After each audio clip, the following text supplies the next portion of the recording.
Well, hello, ladies and gentlemen. Welcome to 2C TV, your global news channel. I'm Maya 2C, and this is your latest news update, this time coming from Ukraine. First things first, it's Friday, the 28th of November, which means I have to say happy Black Friday. And also, I've been told to inform you that, yes, our team have decided to force me to give you another limited Black Friday offer for 2C TV Plus memberships. Yes, you can now join with 50% discount using the promo code Friday50 by going directly on 2c.tv or just find the link in the description. You get full access to everything. Don't forget to download the 2C TV app as well. Let's talk about Ukraine. Let's talk about the latest crisis in Kiev, as the government seems to be falling apart, according to Zelensky's own MPs in parliament from the Servant of the People party. The government officers, including the chief of staff's officers and his private home, have been raided by the anti-corruption agencies. This is Andrea Yermak's officers, the head of Zelensky's office, and he also happens to be the chief negotiator for the office of presidency. Now, there's a massive investigation. It's been going on for some time now. Obviously, corruption in that part of the world, in places like Ukraine, Russia, and many other places, has been a huge problem. Zelensky obviously won the election with the hope that he could actually do a crackdown, but seems like everybody around him seems to be slightly corrupt. Now, the investigation into the alleged $100 million kickback scheme, which is also linked to the energy sector, is moving closer to the office of president himself. Now, of course, Zelensky's office have been saying we are cooperating with everything, and they've been encouraging the agencies to do their job properly. We do have a joint statement from the National Anti-Corruption Bureau of Ukraine, or NABU, and also the Specialized Anti-Corruption Prosecutor's Office, SAPO, saying that we are conducting investigative actions at the head of the office of the President of Ukraine. Investigative actions are authorized and are being carried out within the framework of the investigation. Now, as I said, the Zelensky's own party officials and MPs are kicking off, saying that the whole government will be falling apart unless they get rid of, obviously, Shermak and all, basically anybody who's been a suspect right now.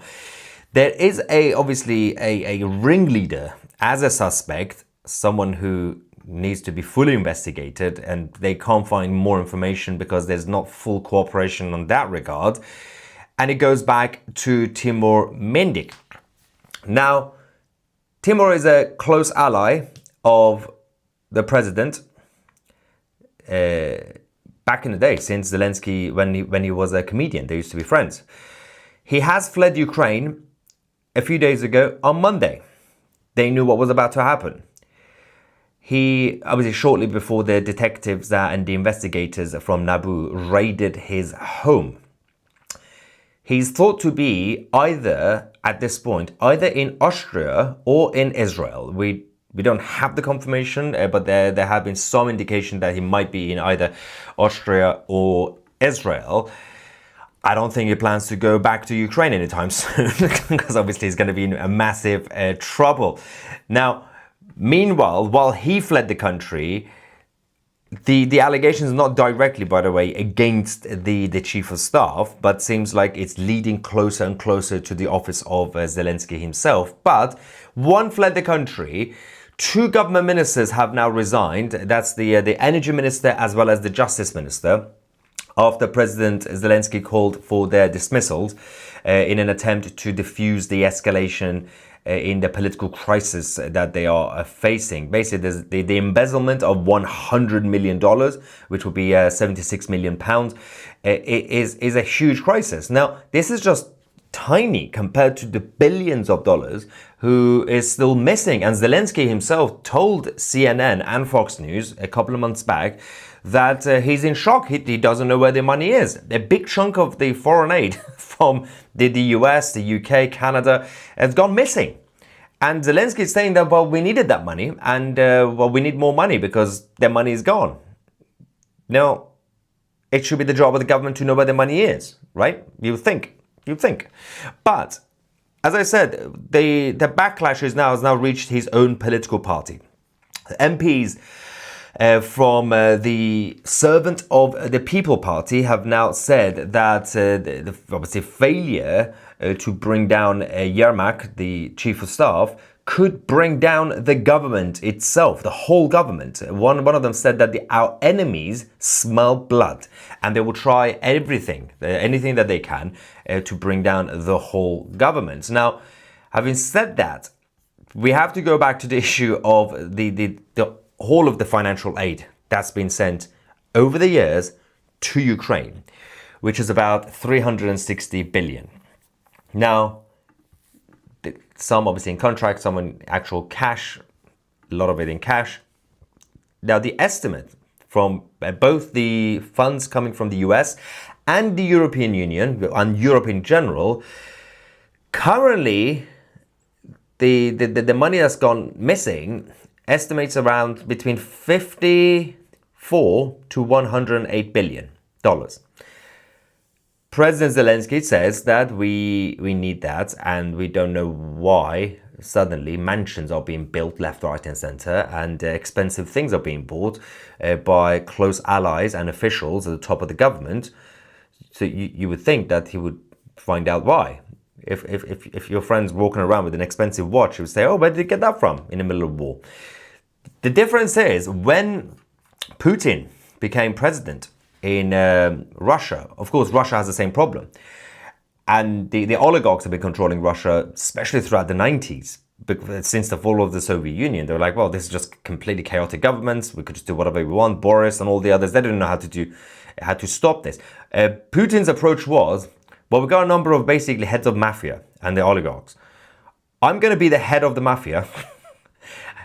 And if you're going to do anything, you have to go through me. So I will be the godfather of the oligarchs.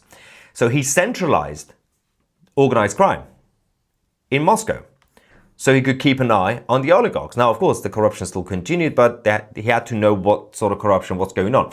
Zelensky's approach was different. He was elected, and he said, I'm going to end it. I'm going to clean it up. I'm going to go with the agencies and this and that, with the police to find out where the corruption is.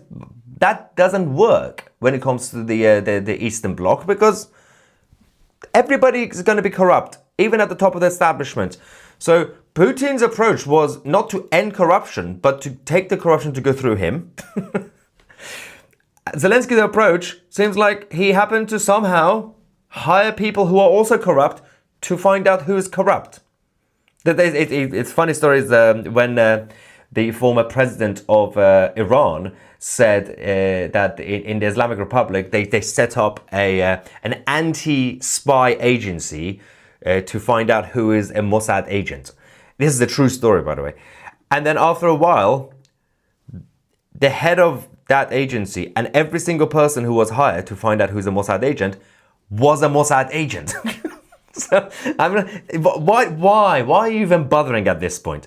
Now, having said that, there is a response from the Chief of Staff, Yermak, who has said that today Nabu and Sapo are indeed conducting procedural actions at my home and my offices. There are no obstacles for the investigators. They were given full access to the apartment, and my lawyers are present on site, cooperating with the law enforcement. I am providing full assistance from my side. It's important to mention that, he's not directly a suspect, but indirectly he may be, because, again, they have to find out the trail.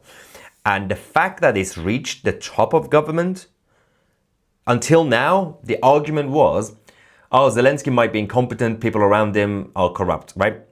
But when it reaches the office of presidency, there are new questions to be asked. If the chief of staff, who's the closest ally, and he's also the chief negotiator, happens to know, even if he's not himself directly corrupt, like I'm just doing the benefit of the doubt, right? Devil's advocate, okay? If he knows and nothing's been done, well, technically speaking, that government is not legitimate anymore. Now, obviously, they can't have elections right now. That's why their own MPs are freaking out, rightly so. Now, before the war, there was a massive effort from the European Union, the newspapers, including The Guardian, the BBC, they've all done investigations because Zelensky promised the anti-corruption wave. In 2021, even the left-wing paper, The Guardian, called out the government, saying that it's been revealed the anti-oligarch Ukrainian president's offshore connections. It made no sense. What was the point of being elected on a mandate to end corruption when you still have connections to corruption? Now, for those who are familiar with Eastern European countries, it's not really a surprise. But the fact that they stopped talking about it is the fascinating part. Now, the European Union are now pushing. The European Union and Poland. Poland is not happy. This morning we just received the update from the Polish defense minister attacking the Ukrainian government, stressing the need for transparency. He said, "We expect explanations from Kiev." He noted that Ukraine is in a difficult moment and allegations of corruption at the top could complicate the ongoing peace negotiations. Now, you might ask why this is kicking off now as well, because the timing of this is interesting. The timing of this is the fact that the US and NATO are pushing Zelensky's government for the latest proposal, the peace proposal, which obviously requires a lot of compromise, massive compromises. That means the Ukrainian side will have to give up certain things. Now, it's a big loss. But the position from NATO is, well, if you come to us and say, I have an alternative plan. I know I can get to Moscow, knock on the door of Putin's office and kill him. But if you have that plan, if it's going to work, then fine. Go try it. Otherwise, it's just going to continue. And basically, both sides are losing money and losing people. The issue with this is that both sides over the last few days, especially since last night, they've been focusing on not just offensive attacks, in terms of offensive attacks on the military or even the residential areas, because obviously Russia keeps hitting their residential areas as well. It's actually on each other's defense sites. So, meanwhile, the situation we have is that Ukraine's drone forces have successfully destroyed 3 of Russia's air defense systems in 3 days. The strike took out Buk M1, M2 and Tor M2. The total value of the destroyed equipment is around $60 million. So that's what Ukraine will be doing. Russia have also been doing a similar thing to take out Ukraine's defense capabilities, and they did it slightly differently. So the footage we have from the Russian side, their drones have been using a thermite to burn down Ukrainian anti-drone net corridors. So essentially the Ukrainian side, with the help of NATO, they set up these anti-drone net corridors, basically, that you can see on the images. And the Russians were like, well, okay, so before we attack, before we use our drones, we could just basically destroy the net. And they did that. So the Ukrainian side are destroying the Russia's air defense system, and the Russian side are destroying the anti-drone defense system of Ukraine, which makes sense because Russia uses a lot of the drones coming from the Iranian regime, the Islamic Republic of Iran. Now, earlier on, of course, we also had the meeting between Orban and Putin. After the meeting, for the first time, finally, Putin has now said that he is willing to accept the offer of the meeting, the peace meeting, to finally happen in Budapest. Finally! After all this time, all we needed was Orban to convince him. So he's now happy to hold the talks in Budapest. Even though obviously it's still a friendly country because Orban is friendly to Putin. But the fact that, of course, Orban is also a member of the European Union is a good third kind of alternative option than any other options. For example, when Putin said, let's go to Belarus. Like, why would anybody say yes to that stupid idea? Why would you go to Belarus? It's not really a good idea. Now, the United States have also prepared to recognize Russia's control of Crimea and also certain other occupied territories of Ukraine in the eastern parts and southeast. as part of the compromise and the proposed peace deal. Now, Trump has now sent Steve Witkoff, the chief negotiator, as well as Jared Kushner to Moscow to deliver the offer directly to Putin and the Kremlin. Now, they have apparently the message from Witkoff is Zelensky and Ukraine would not be required to recognize these losses. So obviously, Ukraine is still required to sign the deal, to sign a deal, but they won't need to recognize that we've lost these territories. Now, what this kind of means, diplomatically speaking, this could give Zelensky a leeway, saying that, well, we are giving it away, our territory, but if I could at least come across and say I'm not happy, because if he says, yes, sure, I'm happy, give it away, then that means Zelensky is a traitor to his own side. He can't say, oh, yes, I'm happy to basically give away the eastern regions, right? But it's still going to come across as Zelensky's take is not that important. So it's still going to be slightly against Zelensky, the narrative. Having said that, the Russians, after the failure of using the North Koreans, that was an interesting few months when the North Korean troops, half of them got lost somehow in Ukraine when they were trying to fight. The other half, when they got lost, they ran away, by the way. They all basically got scared. The others just got killed. After the failure of using the incompetent North Koreans, Russia are now using Cubans. So we now have Cuba, the communist Cuba, supplying thousands of soldiers to help Russians against the Ukraine. At least 1,076 Cuban citizens have also participated in the combat. 96 of them have been killed. Some of them are missing as well. We don't know if they ran away. They might just be missing in terms of being dead, but their bodies have not been found. And the intelligence estimates that the actual number might be higher, but we don't know. We can't verify that. The issue with this is that the Cubans are living in extreme poverty. Similar situation with North Korea, which means that, for example, average Cuban government employee earns about $17 a month. 17. $17 a month. But these contracts with Russia give them $2,000 a month. I would go and fight. if it's the choice between $17 a month and $2,000 a month, I would risk, and at best I might just accidentally go missing somewhere. So North Koreans failed, but it's okay because they got the Cubans. Another incompetent set of troops. Look at the absolute state of these guys. Anyway, so while that's happening, there's going to be a lot more reaction from, in regard to the anti-corruption investigation. As I said, at least in Moscow, they don't even bother doing the anti-corruption investigations because the oligarchs will have to basically update the Kremlin if they want to do corruption. So everybody's in it together. But in Ukraine, trying to clean up corruption when the head of the top of the government is also corrupt is a little bit a pointless exercise.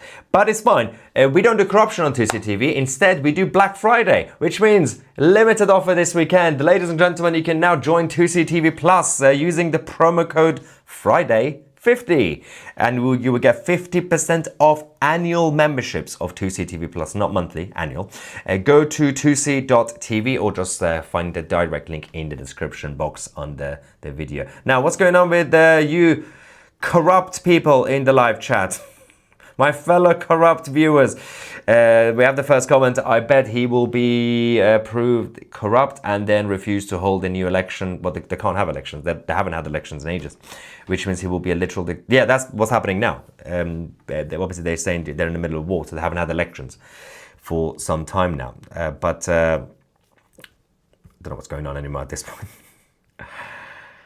Now, there are some anti-Zelensky guys in the live chat. Carl saying Zelensky is an absolute clown. And we also have actual pro-Russians here. Saying glory to Russia.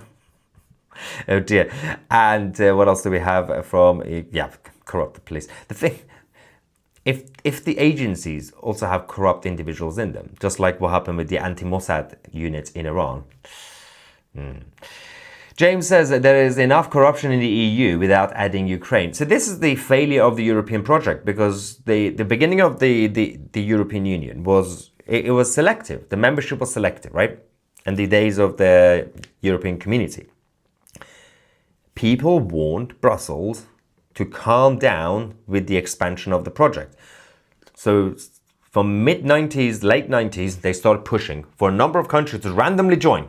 And the idea was, this is the stupidity of the liberal academic weirdos in Brussels. They thought, well, theoretically, if we have a corrupt government, we bring them into NATO, into the EU, then they're going to behave.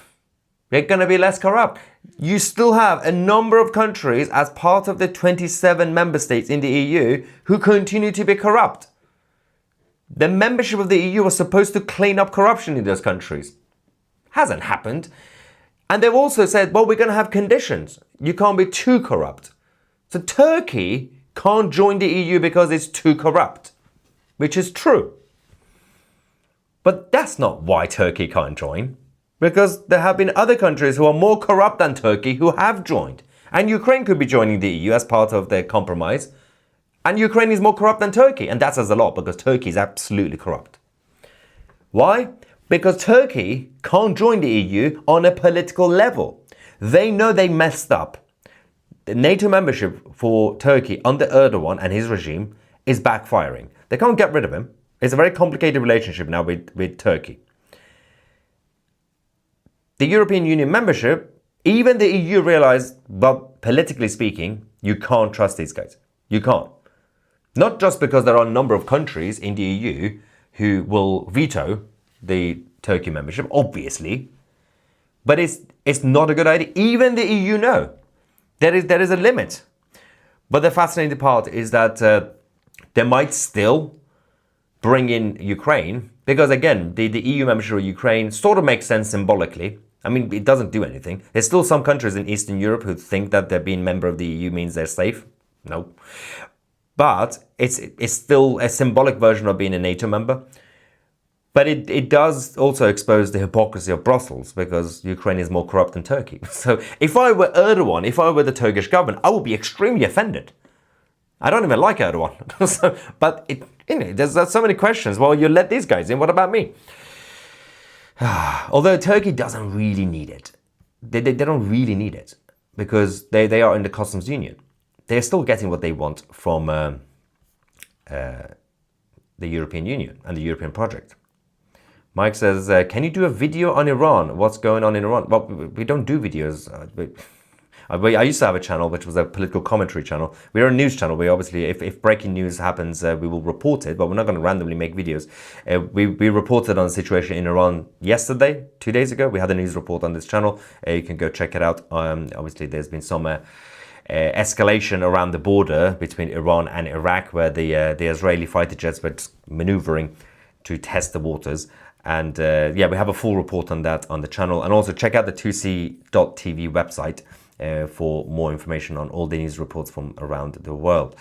Now, the EU is there to steal our money. NATO there to put our security in danger. The European Union is not necessarily just there to steal money. The European Union's goal is to, well, they want to have a United States of Europe, but they have a very, very disunited state. And the point of the European Union is to destroy all other countries and to keep them down and to keep them in poverty. The perfect example I've always used, which is obviously factual, is the relationship between Europe and Africa. The European Union keeps saying, well, of course we care about everybody in the world. But what they do, they have dodgy contracts with African traders. So what they do, there are poor African farmers and those who are growing things. They get coffee beans from Africa. They bring it to Europe. Then Germany, for example, process it. And then when Africa also want to sell coffee into Europe, the Europeans say, no, we're going to ban this. We're going to get it from Europe. So you're basically taking the main thing. And when they also want to sell to you so that they could become rich, because the only way you could help these countries is through international trade, you say no to it. You block it. because they are not actual free traders. The European Union is a massive protectionist club. They have a border, an invisible border around them. If you're not part of the club, they don't like you. So when they go around and say, oh, we are pro-trade, you're not pro-trade. There's nothing pro-trade about the European Union. Changing the subject, I bought a bread maker, absolutely brilliant, best bread ever. Leslie is drunk. It's Friday, so it's fine, Leslie, you can be drunk if you want to. You have free education and healthcare because your military expenses are covered by NATO. Nobody in the world has free education or free healthcare. Humanity still had not invented anything that's free, because you can't have anything free. Somebody has to pay the salaries of the doctors and nurses. Nothing is free. And the teachers, of course. Everything's paid for. And obviously, taxpayers always pay for it. Yeah, you don't really have anything. There's no such thing as free lunch. Now, do we care about propaganda maker? Media funds by Qatar and Iran? No. What's that sentence? I don't understand. What does that mean? Do we care about propaganda? Well, people should care about propaganda coming from Qatar and Iran and media being funded by it, yes. Especially Tucker Carlson. Tucker Carlson. But yeah, Tucker Carlson has now said in an interview with Piers Morgan that he's absolutely happy for the population in Britain to become a Muslim. So I wonder why. Oh, maybe the Muslim Brotherhood Qataris are in favor of that Tucker. See, now I'm confusing Tucker and Qatar. Same thing. Anyway. Yeah. Air is even free these days. Carbon tax. But my policy when I become the first libertarian dictator of the world is to privatize the oceans. You think that's a ridiculous idea? Privatize the oceans. Stop this international control over the ocean. Sell it to Elon Musk. If you want to buy a chunk of the ocean, then fine, do it. It's very important when it comes to the international trade, but obviously they don't care. And something about the local elections. Well, our local elections had better be on. I don't know why people are talking about random things. The issue of Ukraine, some people are talking about watermelon, some people are talking about the Spanish lunch, some people are talking about local elections in England. It's the 2CTV live streams just become about more like a big therapy session. So like rehab. People just come in to vent. It's like, I have a problem. I'm from Australia. I am angry at New Zealand. But let's talk about Ukraine. Anyway, Tucker. There we go. Tucker is possessed by that demon that attacked him. Poor demon. I feel sorry for the demon. Someone says Piers Morgan wouldn't know an N-word if he saw one. I don't know. I can't even. People are talking about halal meat. This is fun. Is it a Friday thing, guys? Just like we've gone rogue. If you're going rogue, if we're talking about random things and nothing to do with the topic, I'm going to do the same. I'm going to talk about Black Friday. I'm going to talk about the fact that you can join 2CTV Plus using the promo code Friday50. Yeah, you know what? You get 50% off 2CTV Plus memberships. You have no other option. It's a crazy weekend. We're going bankrupt now with this promo code. Do it. And also there's that guy who always asks for a 75% discount. Not going to happen. Oh, there's an update. There we go. Okay, there we go. We have breaking news, ladies and gentlemen, coming from Ukraine. Resignation has been confirmed. Top of the government, President Zelensky has now confirmed that his chief of staff has submitted his resignation. It's over. The fall of Yermak in Zelensky in Ukraine. So let's get some more intel on this. I knew that was going to happen, but I didn't know it was going to be now. The head of the presidential office has now quit in disgrace. Whoa. Okay. The Security Service of Ukraine will be conducting an analysis by regions, region by region.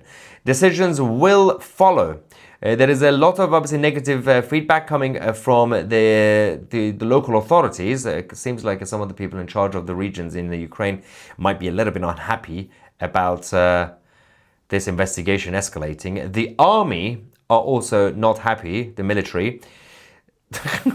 The military in Ukraine are not happy about the anti-corruption investigation. So local authorities, the military, both of them are not too happy. Wow. Okay. So